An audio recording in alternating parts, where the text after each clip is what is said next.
Hi lovelies, it's Saemi here. I know Freshers Week is just around the corner. In the US it'll be back to school, but here in the UK it's Freshers Week. And I was on campus just the other day and it was just so nice to see so many people. Unlike my year when half of the time it was under national lockdown, many things are open and a lot of students are coming in. So I thought today would be the perfect time to talk about some tips that you might need for the Freshers Week. So today's video will be divided into 3 different sections. First, I'm going to talk about academic side, second, social, and lastly, accommodation. First, academically, is LSE giving a lot of readings? Well, yes, LSE is one of the highly academic-driven universities, and especially with research, it's well-renowned. And I studied media and communications, and most of my courses required 2 key readings for each course, and then there are further additional readings that are assigned. So further readings, you don't have to do them unless your course instructor or professor asks you to do so, because most of the discussions in the seminars will be based on those 2 or 3 key readings that you have to do. But further readings are really helpful when you want to go deeper into the specific topic that you might end up writing an essay on or your dissertation. So keep up with those further readings will be helpful, but it's not compulsory. So what are the differences between lectures and seminars, and how hard is seminar? I've received quite a number of questions on this on Instagram as well as my personal email and websites. For those of you who have questions, I will also post a question survey on my Instagram, so you can ask me some questions there. Then I will make a separate video on it. But basically, you will first watch the lecture online. I know that LSE is delivering all lectures online this year. So watch the lecture online, and if necessary, watch it twice or 3 times if you're not getting the content. Then you go to the key readings. But actually, if the professor asks you to do the key readings first, then you do the key readings first and then watch the lecture. That was the case with my course, Technology and Justice, in the Lent term. But usually it's you watch the lecture first, do the key readings, and prepare yourself for the seminar. Seminar is, depending on your module, it could last 1 hour to 1.5. For MC 408, which was the core module of the Media and Communications course, this seminar was 1 hour and 30 minutes. So it has an ample time to talk about all the theories and concepts. And seminars can be intimidating at first because it is an open space where students are encouraged to talk and share their own opinions, thoughts, and questions. So in the beginning, if you really want to participate but you don't know how, then come up with questions regarding the readings that you have done, especially those readings that have dense materials and really complex theories behind them. Then mark a star onto those sections that you want clarifications on. You can bring that up in seminar. I don't understand this part. Could you explain to us, to the seminar leader? And that way the discussion can start. So bringing up question is always the best way to start, participate in the seminar.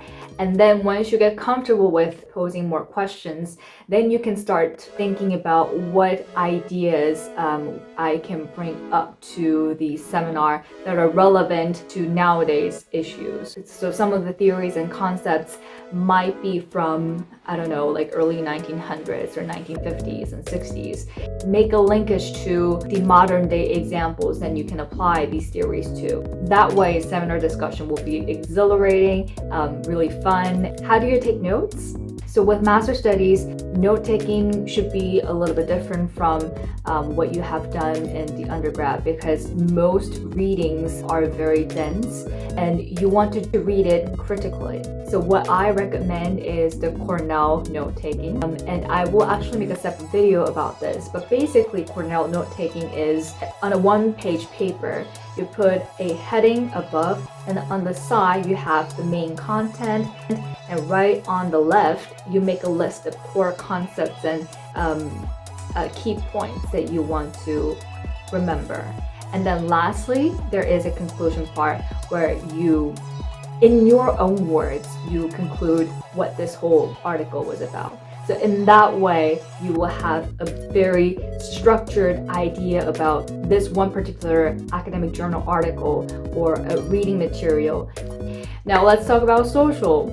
How easy was it to make friends? So I think making friends is always not so easy, especially during the global pandemic. But now here in the UK, a lot of things are more open and there are a lot of in-person activities that are taking place. During my year, half of my entire academic year was online, so it was quite hard. But for those of you who haven't seen my video about 10 things that I've learned throughout my master's study, I think you should go watch it, because I talked about what human connection and relationship was all about. With the friends that you make at LSE, these are the people that you will keep connecting with and working with for the rest of your career. So just be open, be yourself. I know this is such a cliche, but everybody brings his or her a natural, unique set of talents and gifts that nobody else has. And once you come to LSE, you will see so many people with diverse cultural backgrounds, professional experiences, or just being who they are.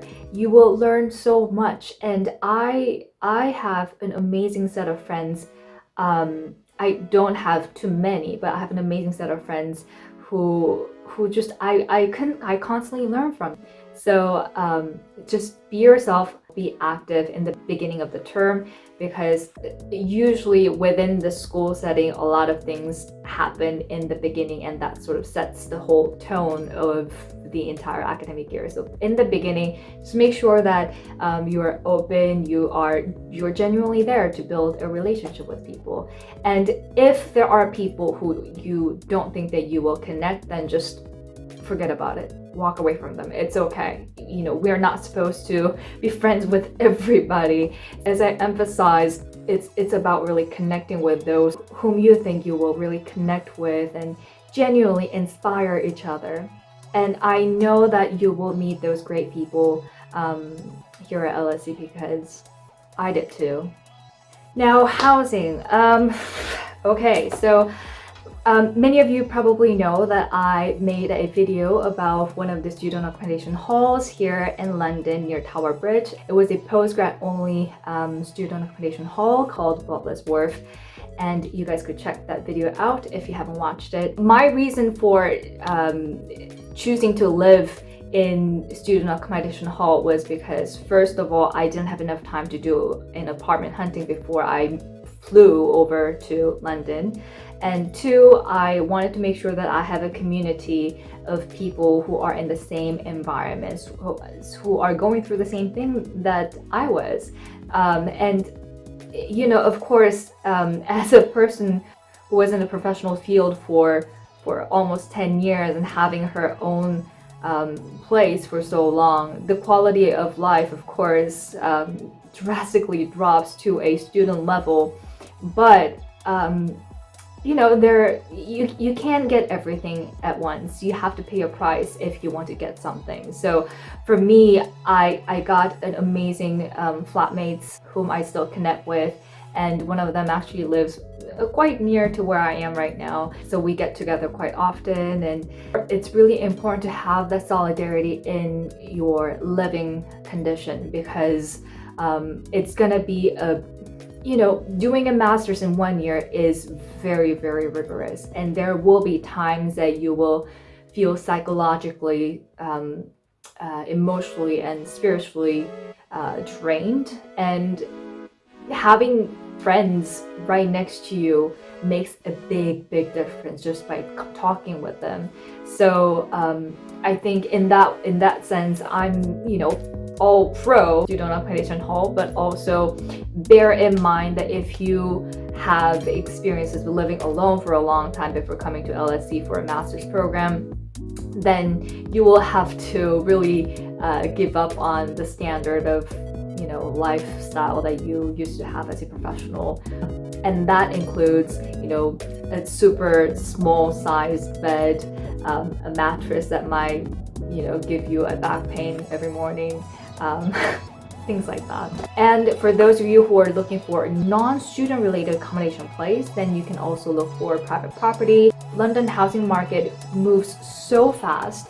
So, I mean, I actually went through flat hunting myself, and it was really stressful. And I will talk about what has happened so that I had to move twice within a week.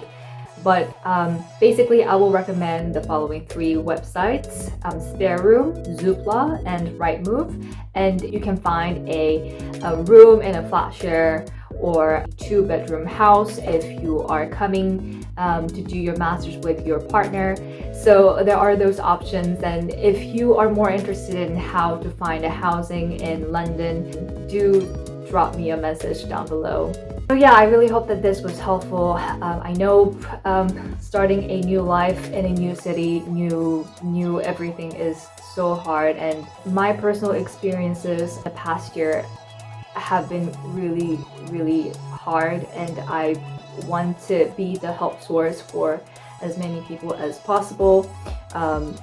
And currently I'm also working on academic readings, writings, how to write dissertation, how to ace your presentation for your modules, as well as job hunting, interviews, CVs, and cover letters and such. Yeah, so I think that's it for today. I know there are a lot more questions that I had, and so I will need to make an additional video about it. But meanwhile, I will put a little survey quiz on my Instagram, so that if you have any questions that I haven't answered, then go ahead and just pop your question there so that I could answer all your questions. So I hope that this video was helpful, and I'll see you guys in the next video. Bye!